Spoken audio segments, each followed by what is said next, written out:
Just 1 minute, that's all it takes to break free from that constant feeling that your home is always a mess. Sounds too simple, right? The truth is, we often underestimate the power of small habits. So in today's video, I'm sharing 18 one-minute habits, tiny doable actions that can help you keep your home more organized, your mind lighter, and your space easier to breathe in. If you often feel like your home is always in chaos, even after spending hours cleaning, skipping this video might just keep you stuck in that same cycle. But what I'm sharing doesn't require extra time or even motivation, just 1 minute at a time. While you're watching, try this. Pick just one habit that feels doable today, not perfect, just possible. Then leave a comment and let me know which one you're starting with.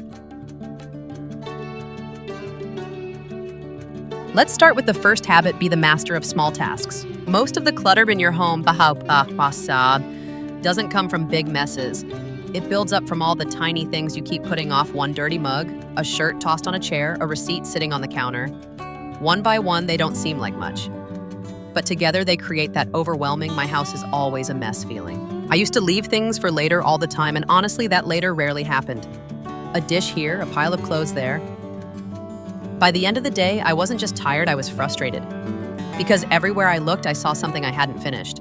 Then I made a small shift. If something takes less than a minute, I do it right then. So try it with me today. Just pick one thing: that cup on your nightstand, the shoes by the door, that one random receipt on the counter. Handle it in the moment and see how it feels. When you start doing the little things right away, you stop clutter from piling up. And more importantly, you start to feel less behind and more in control. Oh, and if your kitchen is one of those places where tiny messes keep sneaking in, you'll want to catch the next video. I'll be walking through the super common things almost all of us keep in the kitchen, even though they're quietly making it harder to stay tidy. But for now, let's get back to today's list and move on to the next 1-minute habit. Let's talk about the second habit, swap habits, not just stuff.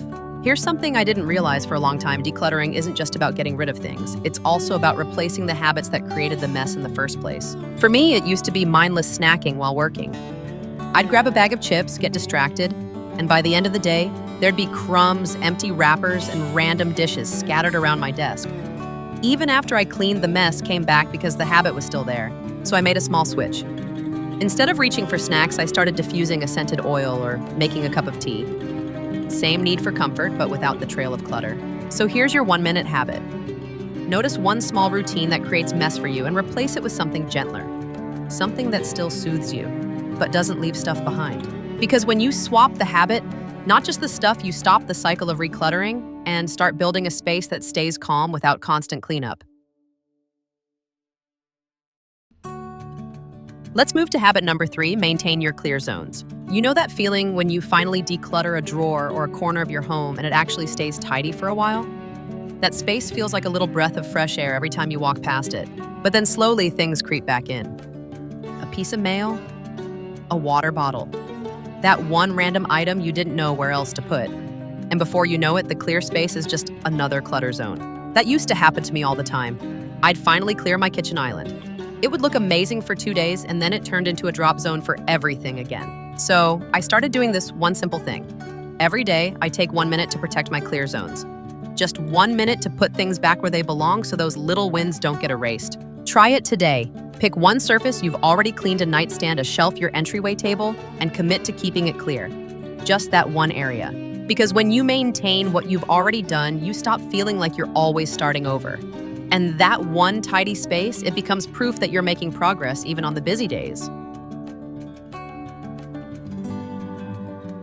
Let's talk about habit number 4.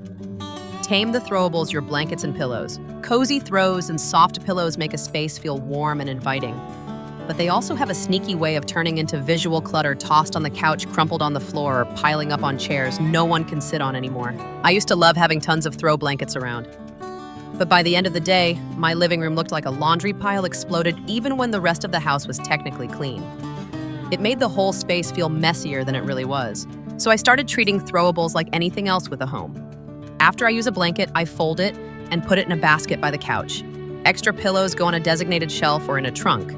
It takes less than a minute, but it changes the entire mood of the room. Try it for yourself. Pick a spot in your living room or bedroom where throw blankets and pillows can live when they're not in use. Make it part of your evening reset, fold, fluff, and tuck them away.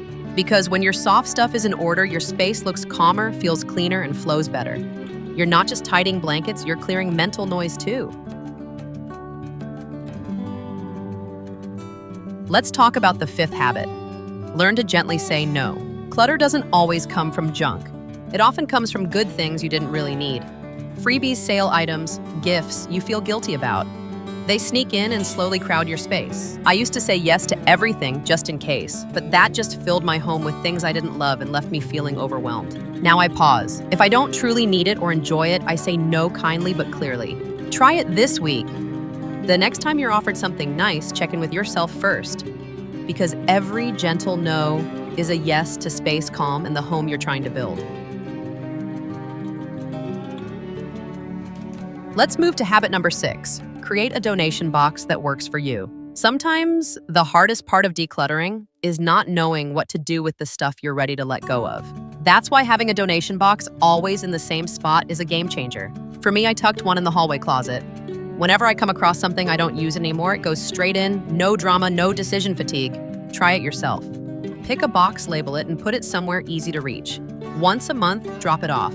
It's a small habit, but it turns letting go into something simple and regular. No more piles waiting for someday. Just quiet, steady progress.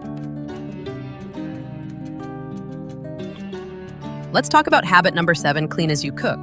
Finishing a meal should feel satisfying, not like the start of another chore. But for a long time, I'd cook with full focus and leave a trail behind me. By the time I sat down to eat, I knew there was a messy kitchen waiting, and it took the joy out of everything. So I tried something simple. Start cleaning during the quiet moments. While something's boiling, I rinse the cutting board. While food's in the oven, I wipe down the counter. It doesn't have to be perfect, just enough to keep things from piling up. If that after-dinner mess has been draining you, try this. Pick one task, rinse as you go. Toss packaging right away, or put spices back in the drawer. It only takes a few seconds, but it makes a big difference. Because when cleanup feels lighter, you're more likely to enjoy the meal and the space around you. Let's talk about habit number 8, wash the pans while they're still warm. After a meal, it's tempting to leave the pots and pans for later. You're tired, the food was good, and you just want to walk away from the stove. But here's the thing, the longer you wait, the harder it gets. Food sticks, grease settles, and suddenly one pan feels like a full cleaning project. I used to do this all the time. Then I started washing my pans right after cooking while they're still warm and everything wipes off easily. It takes 1 minute, maybe 2, but it saves so much time and frustration later. Try it this week. The next time you cook, don't wait until everything's cold and crusted over. Just rinse and wash right after serving. It's a small habit that makes your kitchen feel more manageable and gives you one less thing to dread after dinner. Let's talk about habit number 9, stop soaking, just wash it now.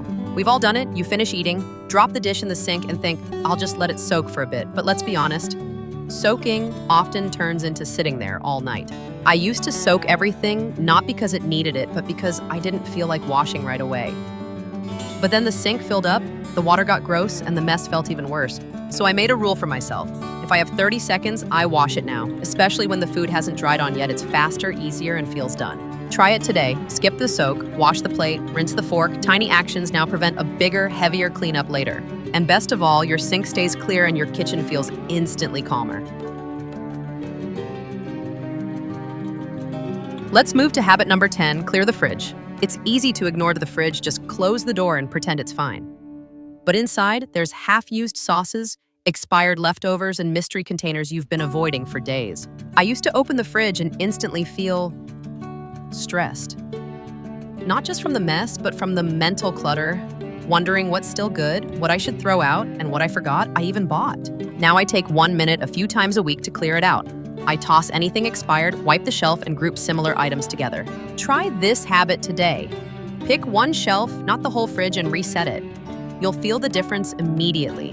Because when your fridge is clean and clear, meal prep feels easier. Grocery trips get smarter, and your kitchen becomes a space that supports you, not stresses you out. Let's talk about habit number 11. Clear the flat surfaces. Every day. Counters, coffee tables, nightstands. They start out empty, then slowly fill with keys, cups, mail chargers, and all the little things you don't know where to put. I used to ignore it because it didn't seem urgent. But then I realized flat surface clutter makes a space look messy, even if the rest of the room is clean. And the more stuff there is, the less likely I am to deal with it. So now I do one simple thing. At the end of the day, I clear just one surface. I put things back where they belong and give it a quick wipe. Try it tonight. Pick a counter or tabletop and reset it. You'll be surprised how much calmer your space feels and how much lighter your mind is. Because when surfaces stay clear, your whole home feels more intentional, even if nothing else is perfect. Let's move to habit number 12, give your shoes a home. Shoes seem harmless until they're everywhere, by the door, under the table, next to the couch. And suddenly your home feels chaotic before you even walk in. I used to chase shoes all over the house. Some days I'd trip over them. Other days I couldn't find the pair I needed. It felt like such a small thing, but it added to the feeling that my space was out of control. Now we have one simple rule. Shoes come off and go in the same place every time. A basket, a tray, a small shelf, whatever fits your space. Try it this week. Create one drop zone near your entry. Teach your family to use it. Make it easy, not perfect, because when your shoes have a home, your floors stay clear. Your space feels calmer, and walking through the door feels like a reset, not a reminder of the mess. Let's talk about habit 13. Stop collecting free stuff you don't need. Free mugs, keychains, notepads, samples, pens, they seem harmless in the moment. But little by little, they start to fill your drawers, clutter your shelves, and take over your space. I used to grab every giveaway. It felt wasteful not to. But here's the truth. If it doesn't serve you, it becomes clutter, whether you paid for it or not. Now I pause before saying yes. If it's not something I truly want or use, I leave it behind without guilt. Try it this week. Say no to that freebie at the checkout. Don't take the pen just because. You're not missing out, you're protecting your space. Because when you stop bringing clutter in, you spend less time managing stuff and more time enjoying the space you already have. Let's move to habit 14, clear the chaos around your sink. The bathroom counter is one of those places that fills up fast toothbrushes, skincare, hair ties, lotions, random products you meant to try. And when it's all out at once, even brushing your teeth can feel overwhelming. That used to be my morning routine, digging through clutter just to get out the door. It made my whole day start rushed and scattered. Now I keep it simple. I use a small tray or caddy to group the essentials, and I put the rest away. It takes less than a minute to reset each morning or night. Try it today. Pick just one area of your sink, clear it, and give the space a little breathing room. Because when your counter is calm, you start and end your day with more clarity and way less visual noise. Let's talk about habit 15. Make decluttering a family thing. It's not all on you, but for a long time it felt that way. I'd clean, organize, and reset only to have everything undone within a few hours. What changed everything wasn't doing more. We were doing it together. Now we have small, simple routines. Everyone puts their shoes in the same spot. We do a quick 5-minute tidy before dinner. No one has to be perfect. They just have to help. Try it in your home this week. Start with one task everyone can share. Clearing the table. Picking up toys. Sorting mail. Keep it light, keep it short, and celebrate small wins. Because when everyone's involved, even just a little, the house feels less like your burden and more like a space you all care for together. Let's move to habit 16, prioritize rest. When you're tired, everything feels harder, even deciding what to keep and what to let go. I used to push through thinking I'll declutter once the kids are in bed, or I just need to power through this mess. But what I really needed was sleep. Because the truth is, decluttering takes clarity, and clarity comes with rest. Now I treat rest like part of my routine, not a reward for finishing everything. And on the days I feel rested, letting go feels lighter. The mess doesn't feel personal, it just feels like stuff I'm ready to move on from. So here's your reminder. You don't have to earn rest. You need it to make good decisions.